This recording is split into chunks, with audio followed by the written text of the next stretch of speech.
Good evening. Welcome, welcome. It's nice to see you all. And how is the volume? Does it sound okay? Is it okay? Yeah, okay. I'm not sure if we're live on YouTube, but if we are, welcome to everybody out there also. We had a little bit of technical difficulties earlier, but does it look okay? Great. Maybe before I turn on the recording, I'll just mention that there are conversations about, with the Omicron variant, whether IMC should consider closing again. No decisions have been made, and right now the plan is to stay open, but I just want to let you know that that might change in the next week or two or something like this. So just a heads up about that. Okay.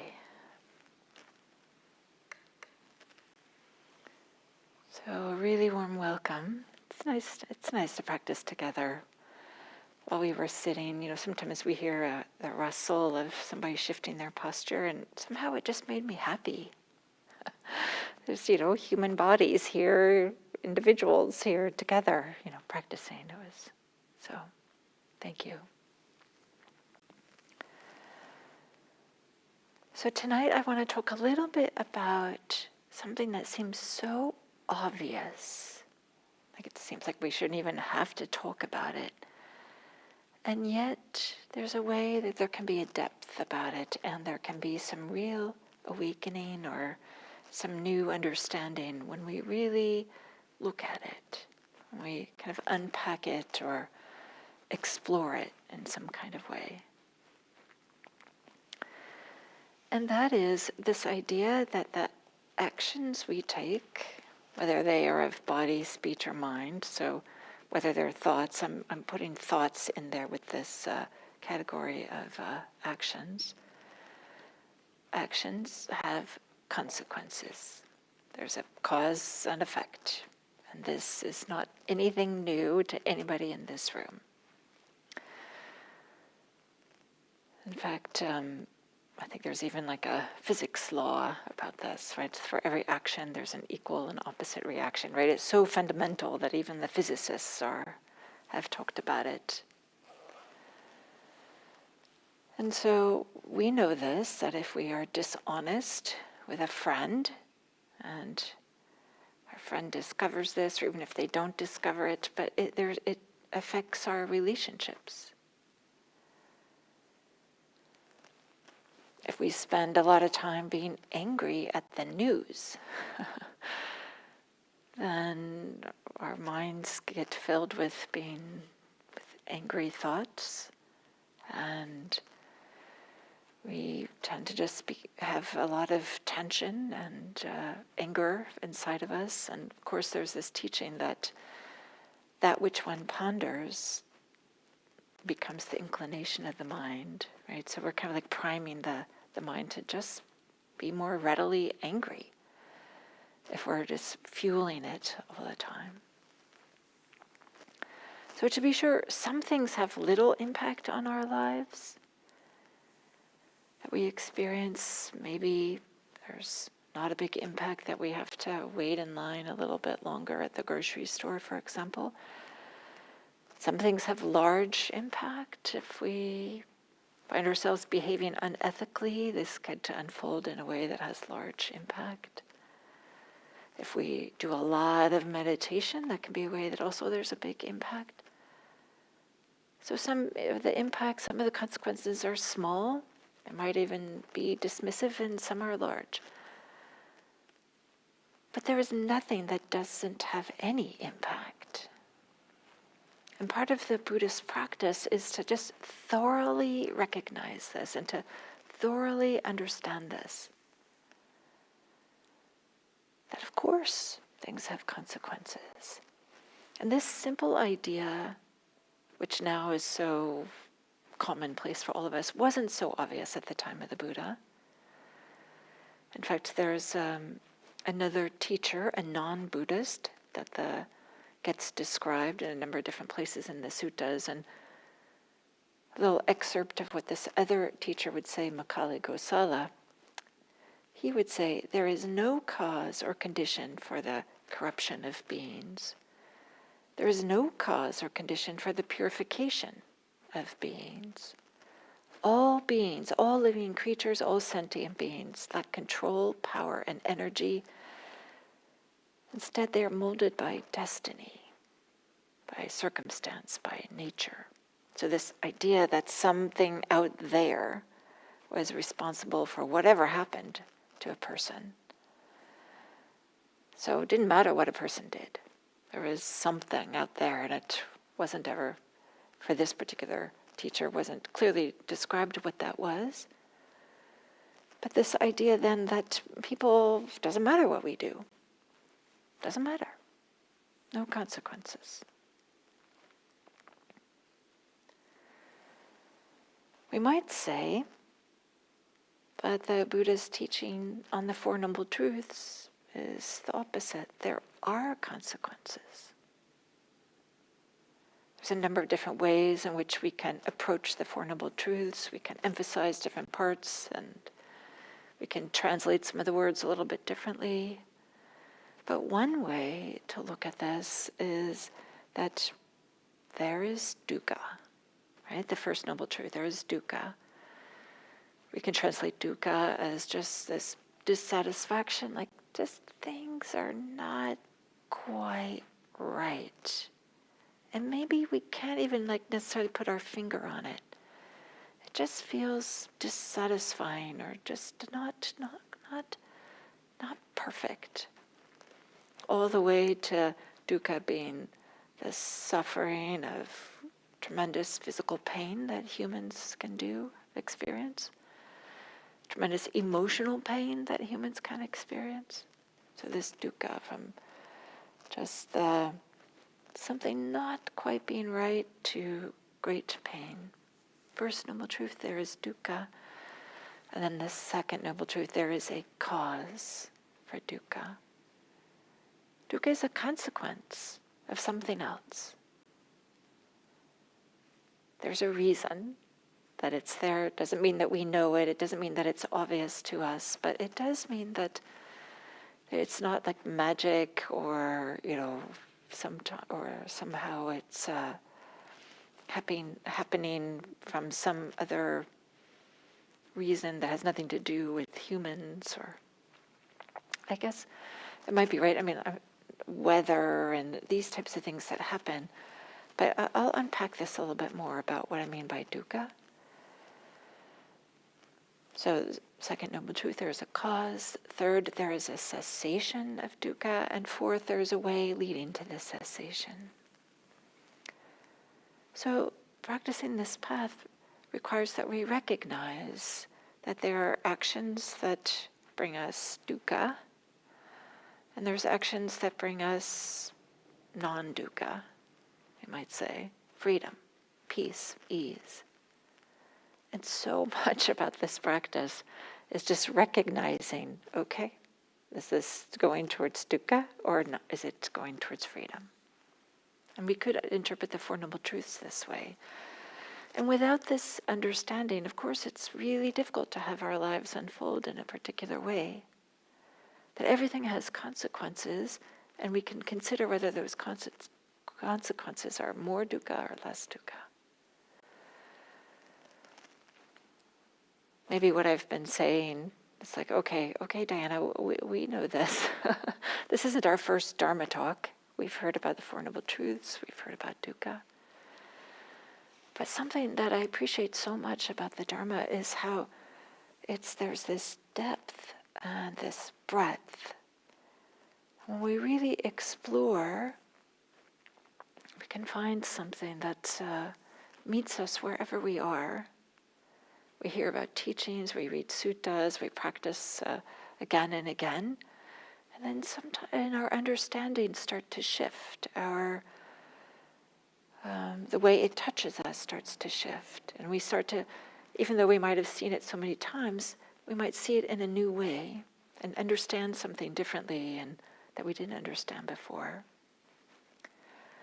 And I'd like to suggest that our understanding of dukkha shifts as we practice. And probably many of you have this experience. I know that I remember this so clearly that a Dharma teacher, I was having a practice discussion, and a Dharma teacher said something to me about suffering. And I said, I don't have any suffering. I had just quit my job at that time, and I was feeling, pretty great. Like, wow, I had attributed like all my difficulties with, having this job. But not realizing that this, as our meditation practice starts to grow and we start to experience more and more calm, as we start to experience more and more peace, then our definition of dukkha kind of shifts along with that. And we start to notice, oh yeah, there are more and more subtle experiences and expressions of dukkha. So we can start to become that, it starts to become that which is less calm, that which is less open, that which is less quiet. So dukkha can be understood as this tightening, as this constriction, which can be really subtle. And maybe it shows up primarily in our meditation practice, or maybe it shows up in really obvious, gross ways in our daily life as well. But we can explore this world of actions and consequences by looking at dukkha. Because for some people, their suffering, their difficulties, their why things aren't going the way that they wish is a little bit of a mystery to them. Why isn't my life the way that I thought it was going to be? Or why is there this suffering? Why is there this sense of dissatisfaction? And often we look in the wrong places for the cause. It's a habit that many of us have, it's a human habit, to blame. Somebody else did something wrong. This has to be fixed. Somebody better fix it. This is not right. We might blame ourselves. If I were a better meditator, if only I were a better this, a better that, it would then this suffering wouldn't be here. Often people are looking outside themselves. Okay, I have to fix this out there. I have to engineer, manipulate, manufacture, somehow create some different conditions in order to see for the dukkha. Or sometimes people just are complaining, not even having some clear idea of what is the source of dukkha. But we can bring attention, bring care to this dukkha without self-pity, without blame, but to look at it and to see the action that is underlying, that is fueling, that is the cause for this constriction, that is dukkha. Very often that action is attachment or clinging. And so much about practice can be loosening the constrictions, can be about loosening this, the tightening that happens around, that causes dukkha. So this clinging, this attachment can be really subtle. And when we find ourselves experiencing dukkha, we can just ask, okay, where is there any sense of tightness, any sense of holding on, any sense of clinging? It's likely that we will discover that this clinging, this tightness, this holding on, this contraction, is related to having a sense of self that we want to be a particular way, or we want to not be a particular way. And there's a particularly strong sense of self when there is blame. There's this often a sense of self-righteousness that arises, like, don't they know who I am? What are they thinking? Or when we make a mistake or something goes wrong, we most often are turning towards blame. And there's this exaggerated, inflexible sense of me or you, and a kind of he said, she said, I said kind of thing that happens. Often we're blaming ourselves or blaming others. And then these negative self-views or these negative views of others, they tend to like fuel themselves or fuel each other, creating this vicious dukkha cycle. So I would like to propose or suggest there's a way in which we can find our way out of this, that we can interrupt these dukkha cycles.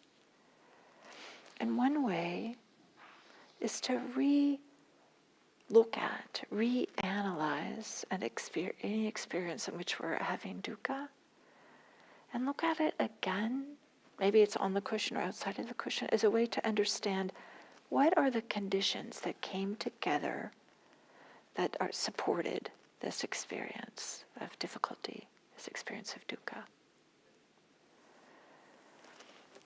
Is there a way that we can look at that from a different angle, with maybe a heart of compassion, and in the service of compassion, to recognize that there are so many different conditions that come together, so many, like countless conditions that come together, and whatever is happening, right? Something is the consequence of all kinds of different things.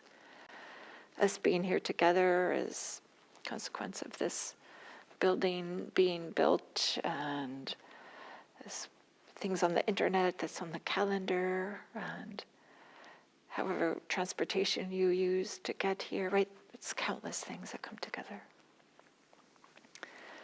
So to illustrate this, I'd like to share a story.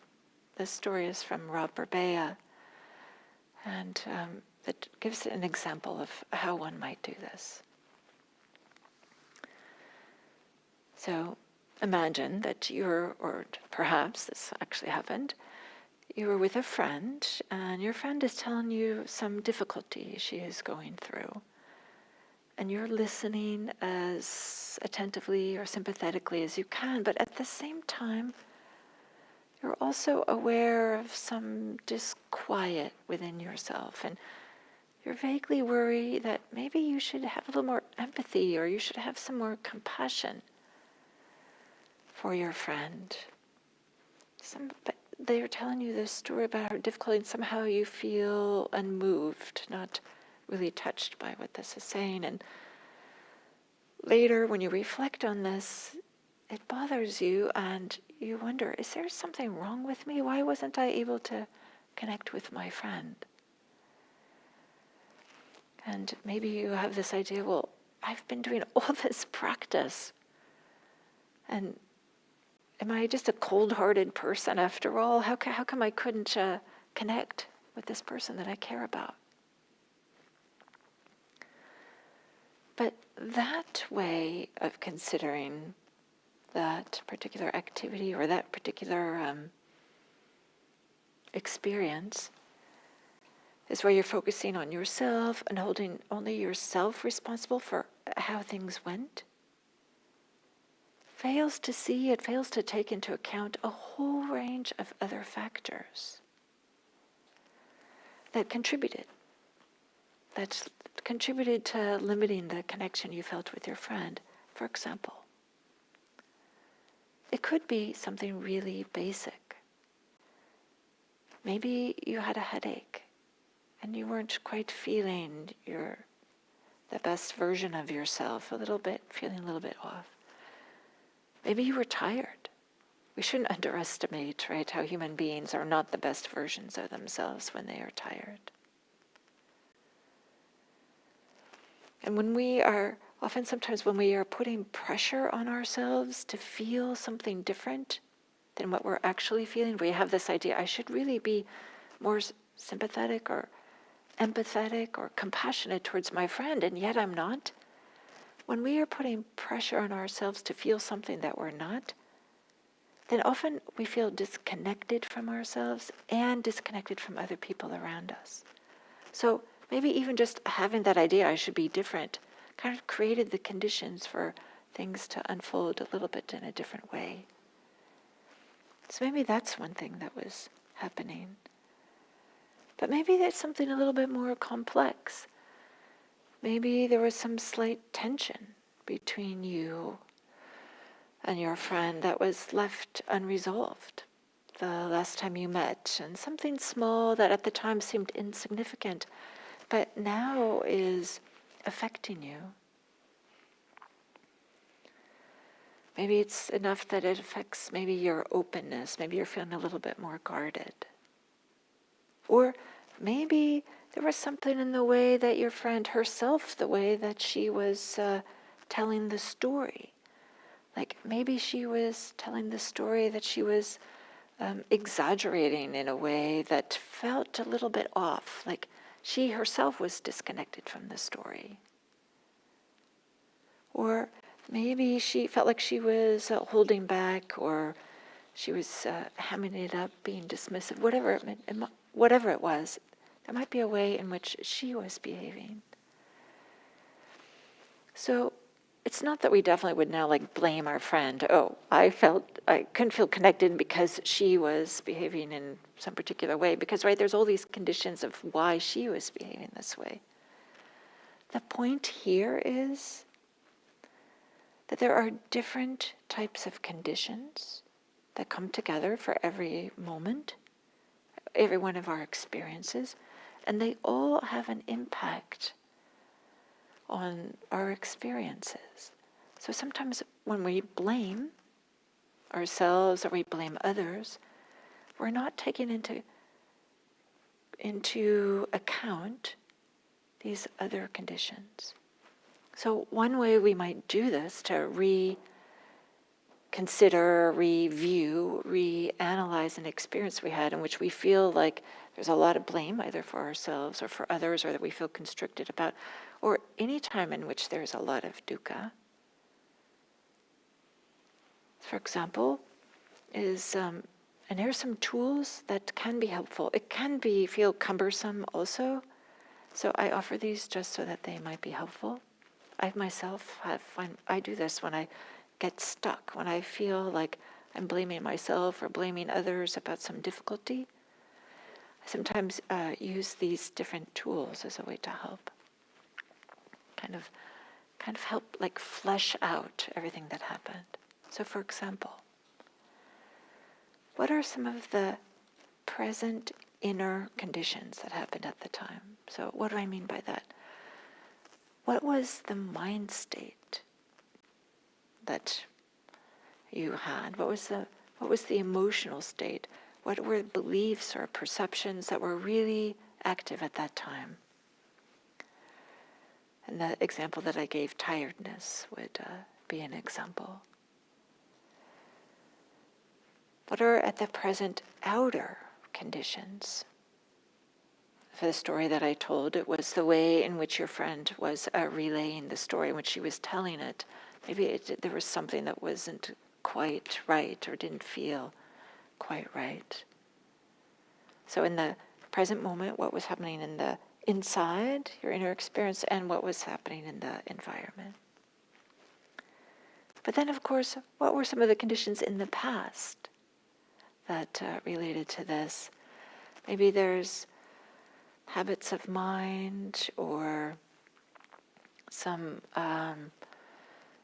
inner states that are affecting us. And in the story I told, that would be that maybe there was something unresolved between you and your friend. Maybe there was some slight tension. Maybe you felt just a little bit offended by something she said, or, and the time passed. And so now you're showing up just a little bit differently. Or maybe there's these past outer conditions, these impressions or influences we have from our friends or from our history. So we can look at these different categories as a way to help us see, there's so many different conditions that led to this consequence of not feeling connected with my friend in this story. So rather than there's having to blame, or rather than saying, okay, I'm at fault, or my friend is at fault, or something like this, instead we could just soften that whole idea of blame, soften the idea of that there's a self at the center of everything, and recognize that there are so many different things that come together and came together for that particular experience, and that is now gone away. Those conditions are no longer there. It doesn't mean that there still isn't maybe some harm or some feelings about it, but now there can be some moving forward. Often when we're stuck in a sense of blame, there's a real stuckness. We can't find our way forward. So and I'm not saying that we don't accept responsibilities for our actions either, and just say, oh, it's just conditions, there is no responsibility. This is so much about practice, as recognizing, yes, there's these conditions that come together, and we have responsibilities to accept the consequences of our actions. And this is a big part about what it means to be a mature practitioner too, right? Is to recognize that some of the consequences of our actions are uncomfortable, dukkha. And then we practice with patience, we practice with forbearance, we practice with equanimity. We learn from these things so that we can, in the future, perhaps not have as much difficulty. But this idea of looking at actions and consequences, that they can, and rather than there being a self, which is often associated with blame, not always, but often, doesn't have to be at the center, doesn't have to be like this stuckness there. Instead, just to see, oh, all these things came together. I had a part, there was these other parts, and they've gone away now, and there's these further consequences. But just feel the freedom that is available there when we don't have to make ourselves or somebody else at the center and taking responsibility for everything. And so this part of practice is to recognize we take responsibility for our actions, and we recognize that lots of conditions come together, including clinging. And often the clinging is to a sense of self. So if we can soften the sense of self, if we can soften the clinging, there'll be less dukkha. And often this clinging is taking the form of blame. Not always, but often. So in that way, we might take this idea of that actions have consequences, a humdrum, everyday thing that we know, and just more thoroughly apply it to everything in our life. And to help us kind of find our way with more ease and less dukkha, less dissatisfaction, less suffering. So thank you.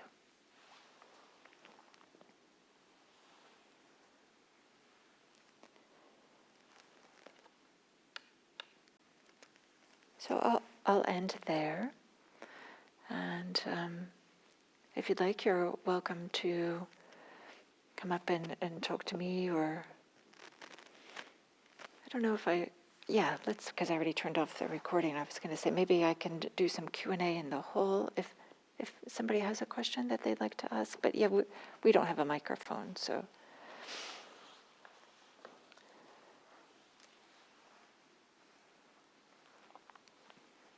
I don't know if anybody does. Yes.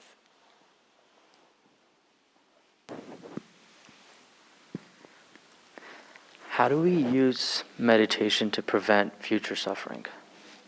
I'm sorry, I didn't hear the first part. How do we continue practicing, or how does meditation essentially help us to prevent future suffering? Yeah, thank you. That's a good question. So I hinted at this at the beginning.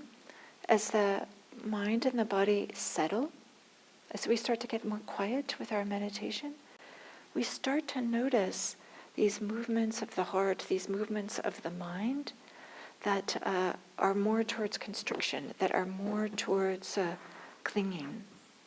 And so we start to just notice, oh yeah, when there's this movement towards letting go, there's more ease. And when there's this movement towards clinging, there's less ease. And just that recognition that you have to see 10 times, 100 times, 1,000 times, 10,000 times, before we really start to see, oh yeah, this movement of letting go is where the freedom is. So in our regular, ordinary life, we often don't see these subtle movements of constriction and selfing, because so much of society really supports us to have a strong sense of self and us versus them, right? There's so much of that out there, but that's not the way towards greater freedom and less dukkha. Was that helpful?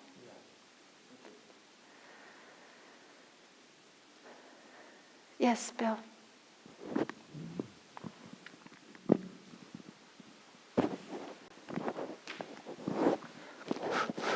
The longer I'm in Buddhism, the more I start to get the feeling that even the slightest little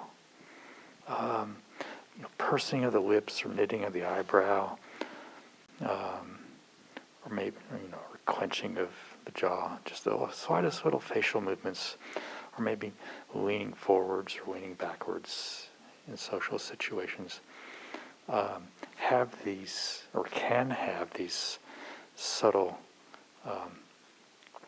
effects or consequences that you mentioned.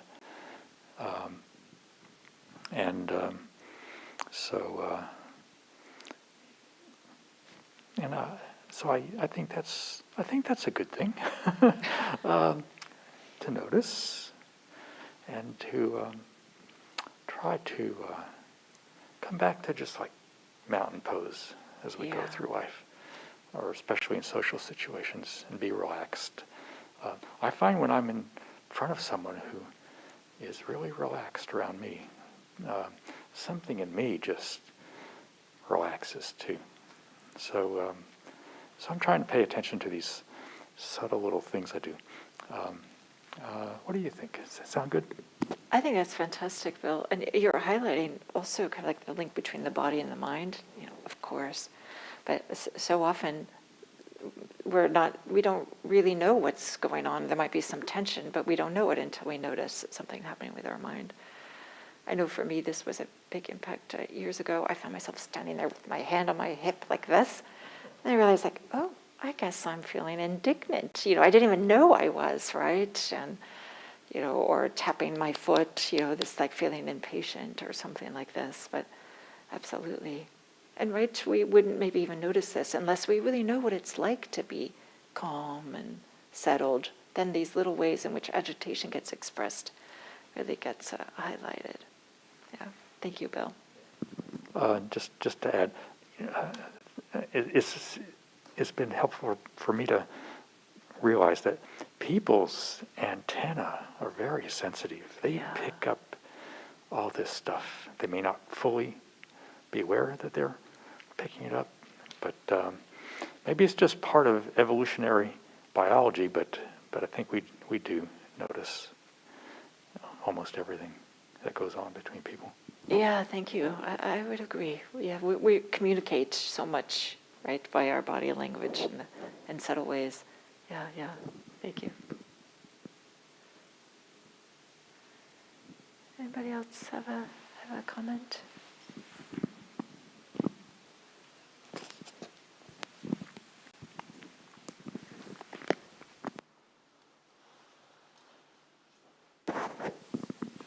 Thank you for your talk. One of the things that caught my attention, I think one of the areas that I struggle with the most is when you were talking about taking responsibility. Because sometimes I think I rarely consciously take on responsibility. It always seems, and maybe this is wrong, that the responsibility is laid on me from the outside. And so, I don't know if you've ever had that experience, but I was wondering, how do we work with the dukkha that arises in not meeting responsibility? The dukkha that arises with not meeting our responsibility? Yes. Or I don't know if it's dukkha or just the, kind of seeing the consequences that come from not meeting responsibility. So, but those are the consequences of, so you're asking how to deal with the consequences of not taking consequence or not taking responsibility? And how would that be different than any other consequence?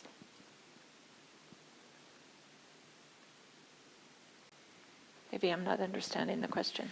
Yeah. Well, I probably don't understand the question either. Excellent, that's great. We'll find our way. Otherwise, it would probably be clearer to me. But for example, at work, I've been assigned certain tasks to do, and I just find a resistance, or it's almost like I know, yes, that's my responsibility, and I'm pretty sure I'm not going to meet it. And so maybe that's a sense of, I don't know if it's just a sense of self, like I want to think of myself as a responsible person. So there may be some selfing involved in it. Some of it may be sloth and torpor, that I just don't have the energy to do it. Some of it is just there's some like internal resistance of, some sort of passive resistance. Of being told what to do. Yeah. So that's kind of where it's the fuzzy edge of practice for me. Yeah, I think the microphone maybe went out.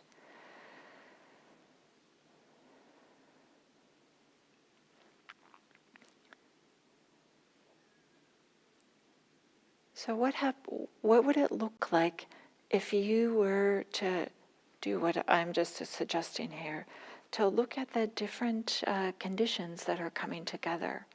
What are the conditions inside of you?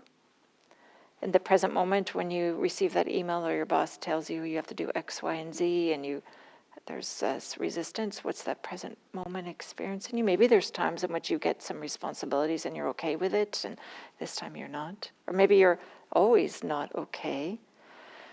And what are some of the outer ones? Maybe it's the way you get asked, or something like this.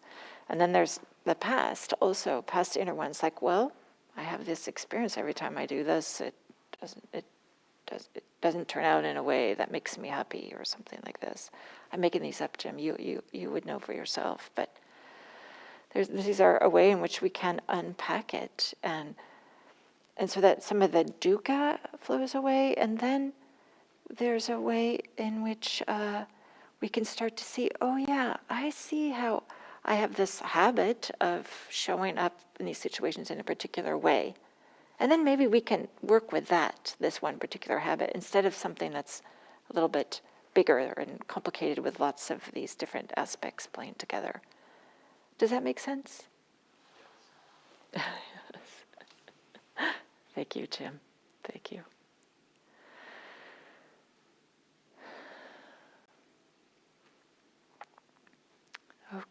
Okay, so with a deep bow of appreciation, really, for your practice, it's lovely to practice together, to share this practice, so thank you. And if I don't see you before then, I'm wishing you all a happy new year, and wishing you to take care and stay safe. Thank you.